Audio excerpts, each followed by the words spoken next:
ఈరోజు మన ప్రియతమ ఎంపీ గారు కవిత గారు నామినేషన్ వేయడం జరిగింది. వారికి మీ అందరి తరఫున హృదయపూర్వక కంగ్రాచులేషన్ తెలియజేస్తూ, కాబట్టి దయచేసి ఏదైతే ఎమ్మెల్యే ఎలక్షన్లో కొంతమంది కావాలని పార్టీ శ్రేణులే అటు ఇటు చేశారో చేయకండి, దయచేసి చేయకండి.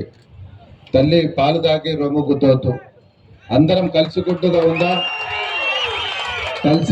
ఉందాం, ముందుకు సాగుదాం. అందరం ప్రతి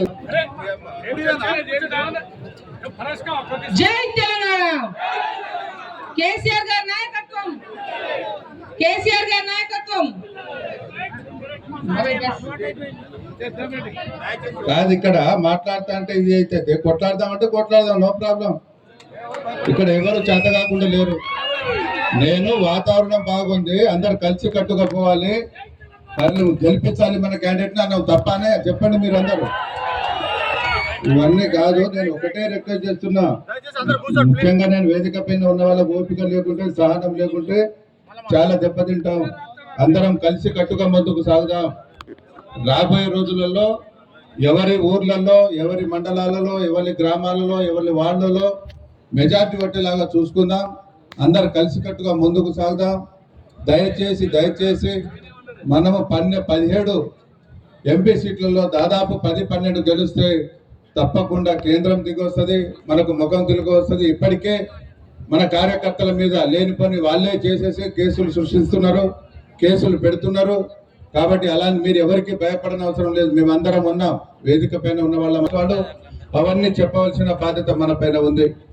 ఇవాళ ఈ నామినేషన్ చెప్పకుండా చేయకుండానే కొంత వేల మంది వచ్చారు.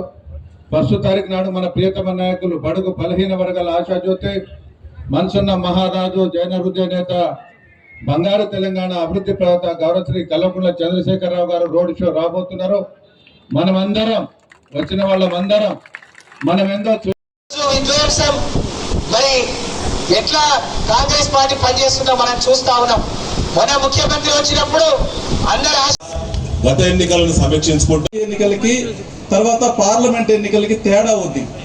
మనం హృదయపూర్వకంగా శుభాకాంక్షలు. బీఆర్ఎస్ పార్టీ కుటుంబ సభ్యులకు, మీడియా సోదరులందరికీ నిజంగా తప్ప ఒక్క రూపాయి ఇవ్వాలి, ఒక వాగ్దానం చేయాలనే సోయి లేని ముఖ్యమంత్రి, సోయి లేని ఎమ్మెల్యేలు మనం గెలిపించుకున్నాం. ఇలాంటి సోయి లేని గెలిపించే లక్ష్యంతో జై తెలంగాణ, జై కేసీఆర్. అందరికీ నమస్కారం.